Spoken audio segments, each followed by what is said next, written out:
In Veneto cos'è che si fa quando uno è un po' gracile, viene fuori da una malattia, da una convalescenza? Sbattudino. E hanno fatto il gelato sbattudino.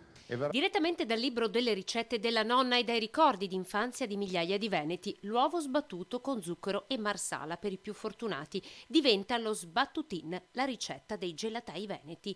Uovo sbattuto e passito veneto e biscotti, un mix di energia e bontà, una sorta di tributo della categoria che con l'ordinanza di Zaia ha potuto riaprire in tempi impensabili e iniziare così la stagione estiva che rischiava di perdere. Abbiamo pensato di aggiungerle anche un passito veneto per renderlo ancora più ricco come gelato.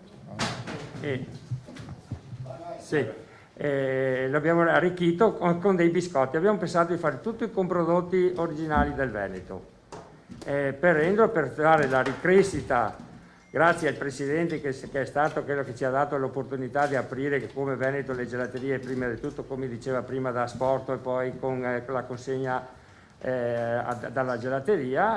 Chiamatelo il gelato della ripresa, della rinascita. Certo è che inizierà ad essere prodotto e venduto in tutte le gelaterie del territorio.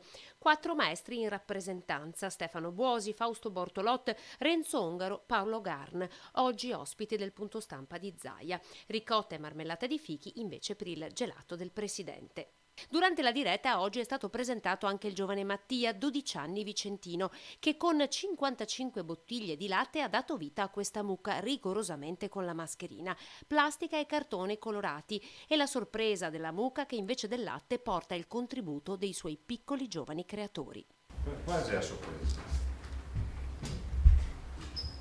Dillo. 5 euro. 5 euro. Una donazione con il cuore da Mattia e i suoi fratelli e altri amichetti, una delle tante che hanno accompagnato i disegni che in queste settimane sono arrivati e saranno esposti nella mostra dedicata proprio ai bambini.